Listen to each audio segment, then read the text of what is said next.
పెట్టమన్నాడు వారికి పచ్చగడ్డి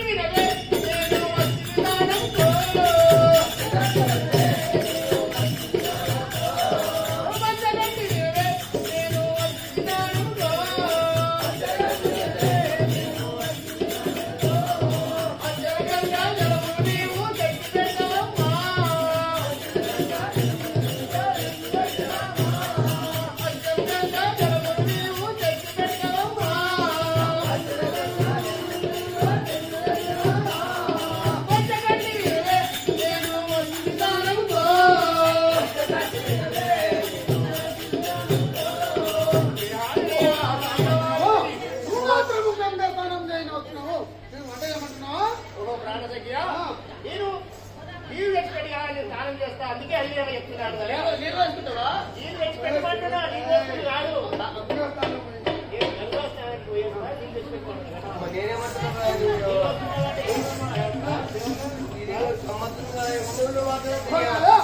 మాత్రము గంగా పానం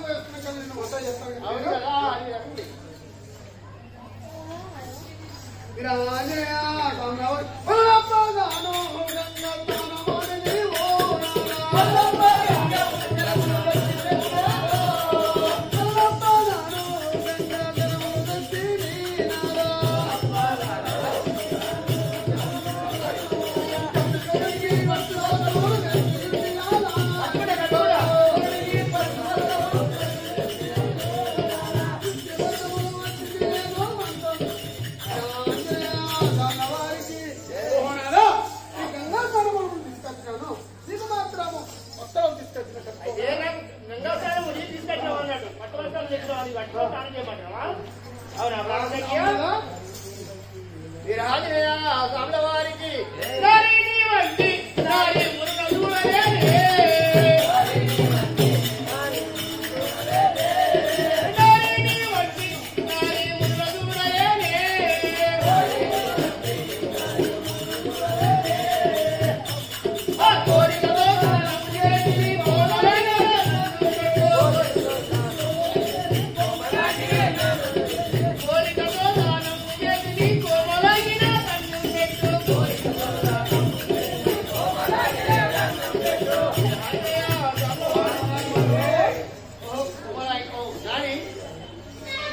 అన్నం పెట్టి కదా నీ కోరికతో కాలు తినవచ్చు కదా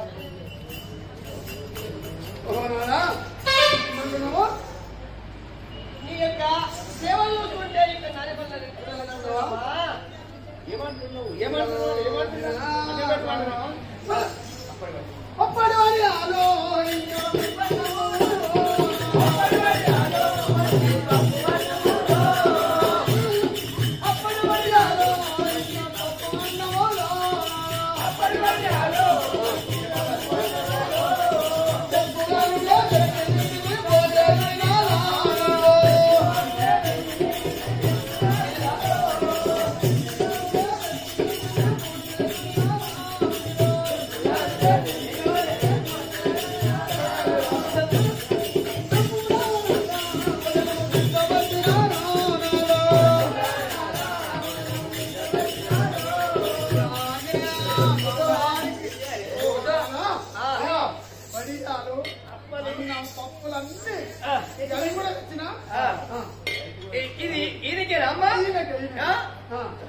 అయ్యా నువ్వు ఎప్పుడన్నా తిన్నావా అయితే ఇగో మీరు ఆకులలో తినొచ్చు మీకే గుర్తురా కదా గావి తిన్నావా కాదా అమ్మా పెట్టినా పెట్టేది కానీ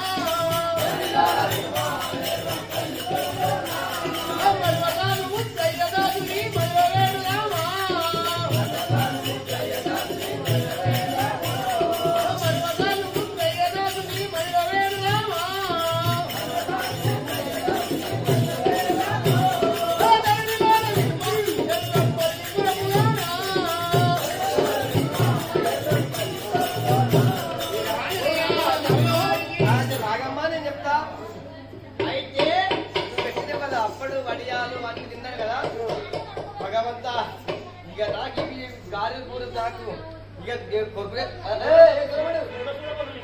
అందుకే ఇక బాబా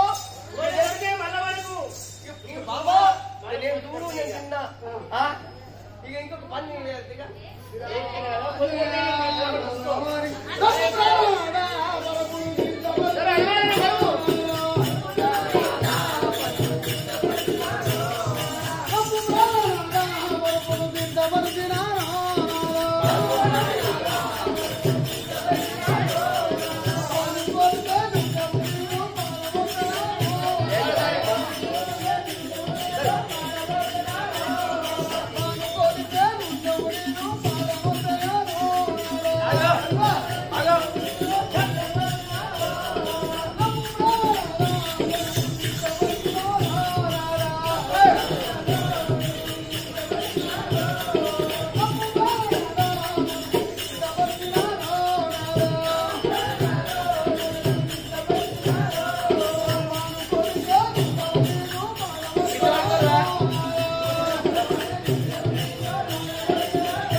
దీనికి వచ్చిందా ఇంత ముందు పండుకుని వచ్చిందా నేను వచ్చి ఇంత పండుకోదా కదా చూపితే తప్ప ఇది సరిపోయి సరిపోలేదు పడుకు చేసేస్తావు మన కొద్దిగా రాకపోతే బాగా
పూర్వం గంటిలో నా సైతండి పనులు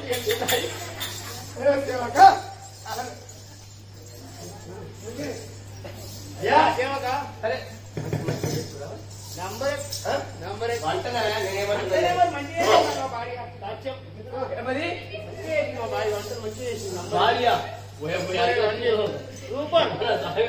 ఎప్పుడు ఎలాగే నేను నా జిందగీ వెళ్ళగలను నేను తిరిగి దమ్మని అయితే తిండవు పన్నం పండుకుంటే సేవ చేసింది అంటే దొడ్డుగా మాట్లాడుతున్నా అంటే సంస్కృతంలో ఏమంటారు పవలించిన తర్వాత పాద సేవ చేసినది యొక్క సతి అంటారు ఏమంటారు సతి పతి పతికి సతి అన్నారు కాబట్టి యొక్క పతి సేవ చేయడము సతి ధర్మము ఇక సతిమాన విన్నవాడే పతి ధర్మము విన్నవా కాబట్టి ఈ ప్రకారముగా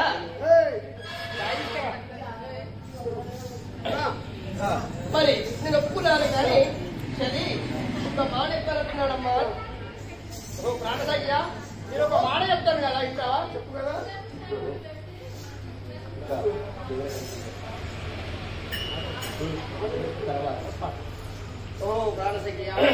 నేను వచ్చి చాలా రోజులే ఏదో కొట్టి వచ్చిన అక్కడ పోయి మా పొలంలో ఏదో కొట్టి వచ్చిన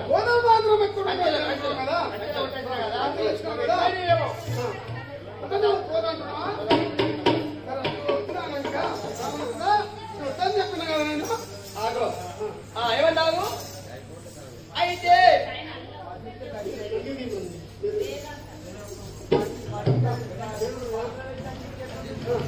అయితే వాళ్ళు చాలా చాలా పెద్ద ప్రాణేశ్వరి ఆ యొక్క చేతులు మాత్రం గజ్జలు కొట్టి వచ్చారు. ఇక గెదలు చాలా బాధవుతుందని చెప్పేసి నేను గెదల కాడికి పోతాను అని చెప్పేసి అన్నాడు. ప్రాణేశ్వర నేను వెళ్ళేస్తుంటున్నావు కానీ మరి దానికి మార్గం ఏమిటి అని అంటున్నాను ఇక్కడ వెళ్ళమ్మా. మరి ఇంకా లోపల ఎటువంటి మార్గం ఉందో మనం తెలుసుకోవాలి.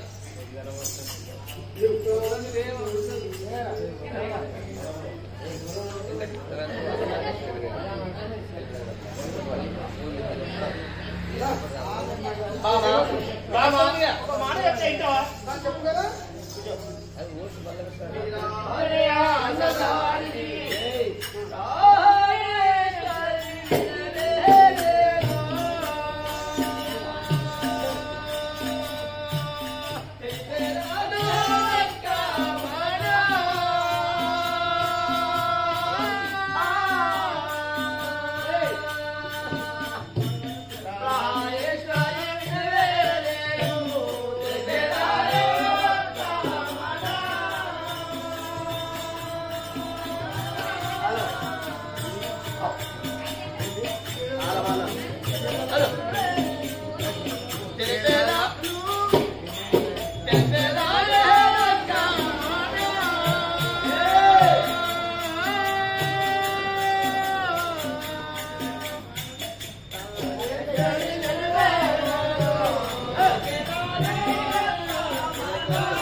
అడవికి పోయినప్పుడు ఏదన్నా అపాయం అయితే చెప్తాను కదా నేను. ఏం చెప్తావు? మన ఇంటి ముంగట మల్లె చెట్టు వాలిపోతాను, నా భార్య నొచ్చి కుక్క రాలిపోతాను, చేతుకున్న బంగారు గాజులు చెందిపోతాయి, కాళ్ళకు నా బట్టలు పడిపోతాయి. ఇదే నా ఆనవాళ్ళు. ఆనవాళ్ళు ఇదే. మళ్ళా నేను ఆకాశం అంతా మప్పులు నేను ఏదన్నా అపాయం దొరుకుతాయి అడవిలో. అయితే ఆమె అడుక్కున్నది ఈ వరం ఏమని? ప్రాణేశ్వరి కానీ శివ చూస్తుంటే నాకు చాలా సంతోషంగా ఉన్నది. నేను ఇక కిరణగాడికి వెళ్ళాలి, నాకు సెలవు ఇవ్వమంటే అప్పుడేమన్నది ఆమె, ప్రాణేశ్వరి నువ్వు అడవికి వెళ్తున్నావు, నీవు అడవికి వెళుతున్నావు, నీకు చెడు మంచి జరుగుతుంది ఎలా తెలుస్తుంది అన్నది. అంటే అర్థమైంది? చెడు మంచి అంటే నీకేమన్నా ఆపద కలిగితే నాకు ఎట్లా తెలుస్తుంది అంటే నీకు అది మనం కొనుక్కున్నట్టే కదా. అప్పుడు చెమ్మదకి ఏమన్నాడు, ప్రాణసఖియ నా క్షమం కోరలేదే నువ్వు, నా తావు కోరుకున్నట్టే అని. సరే నువ్వు ఏ ప్రకారంగా అయితే నీకు 4 మక్క ఉన్నది, నాకు తప్పదిగా అని అనుకొని తన దృష్టిలో అనుకున్నాడు. అక్కడ ఎవరు? చెమలకి. నీ 4 మచ్చ ఉన్నది, నీవు అడుక్కున్నట్టున్నది వరం, నాకు చావు తప్పదు. కాబట్టి నేను ఒకవేళ నాకు ఆపద కలిగినట్టే ఏమవుతుంది, మన ఇంటి ముందున్న మల్లె నుంచి మాలిపోతుంది, ఆకాశం ఉంటుంది, అయితే నేను వస్తుకున్న కుంకుమ రాలిపోతుంది, చెట్టుకున్న చెత్త రాలిపోతుంది, కాలుకున్న చెత్త ఉంటే రాలిపోతాయి. తెలుసుకోయిగా ఇది తెలుసుకున్న తర్వాత అప్పుడు నా భర్తకి ఏదో ఆపద వచ్చిందని నువ్వు తెలుసుకొని రమ్ము అని చెప్పేసి నీ యొక్క ఆజ్ఞ. అవునా? అవును కదా.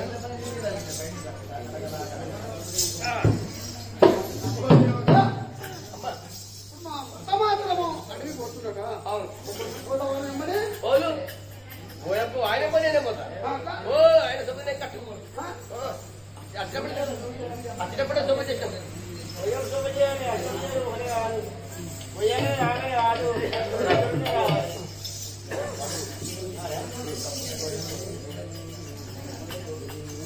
ఆంజనేయ రామవారికి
అప్పుడు నేను గెలిచానని చెప్పేసి కార్తికేయ రాజ్యం చేశాడు, బ్రాహ్మణ రూపం మార్చాడు. బ్రాహ్మణ రూపం మార్చి శంకర ఇది ఎంతవరకు న్యాయము? నీవు ఆనాడు మాకు శక్తి మహానుభావుడు తెలవదా? ఆ వరుగులు కలవని నువ్వు పెళ్లి చేస్తున్నావు. ఆయనకు మంత్రం రాదు, తంత్రం రాదు, యంత్రం రాదు, యాగం చేసిన మానవుడు కాదు, మహానుభావుడు కాదు. పెళ్లి చేస్తున్నావు చెప్పేసి బ్రాహ్మణ వేషం మీద వచ్చి చెప్పాడు అన్నాడు. ఏమని? ఇది న్యాయం కాదు.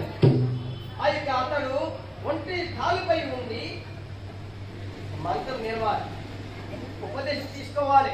అట్లయితేనే ఈ యొక్క నాగలి జన్మానించాలని చెప్పేసి అప్పుడు చెప్తాడు. అప్పుడు అన్నాడు లగ్నం జరిగిన తర్వాత నాగలి లేకపోతాను చెప్పాడు కదా బ్రాహ్మణుడు. చెప్పలేదా? ఆయన ఎవరు? ఏమన్నా బ్రాహ్మణ కాదు. ఆ యొక్క ఆనాడు వాడు ఓడిపోయిన వాడే బ్రాహ్మణ రూపంలో వచ్చి చెప్పాడు. అప్పుడు ఆ యొక్క కార్తికేయ రాజులు ఏమవుతారు, ఎటు జరుగుతుంది మనం ముందు చదువుదాం. కాబట్టి ఆ యొక్క కైలాసంలో ఆ మాట ఇచ్చి అమ్మా నేను తపోదిశగా వెళ్తున్నాను కనుక నేను జాగ్రత్తగా చెప్పాడు అన్నాడు. చెప్పినాడు. వెళ్ళిన తర్వాత అక్కడ కేదలు చెప్తున్నాడు, కేదలారా ఆ యొక్క కనిపిస్తున్నటువంటి యొక్క భూములు మాత్రం కార్తికేయ రాజులని అక్కడికే వెళ్ళకూడదు. మీకు మేటానికి కానీ తినడానికి కేదల దగ్గర మాకు చాలా ఉన్నారు. ఇక్కడ దీన్ని ఇక్కడ చెరుపుటలు ఉన్నాయి, దారి తెచ్చుకోండి అని చెప్పేసి ఆ యొక్క బోధలకు ఆ జ్ఞానం బోధించి ఆ యొక్క దాన్ని ఏమంటారు మనము పుట్ట అంటాం. ఆ పుట్ట పైన కూర్చొని తన తపస్సులకి కూర్చున్నాడు. కూర్చోబాబు కూర్చొని ఆయన ఆ సమయంలోనే అప్పుడు చేతులు మాత్రం మల్లెపూలు మెరుస్తున్నారు.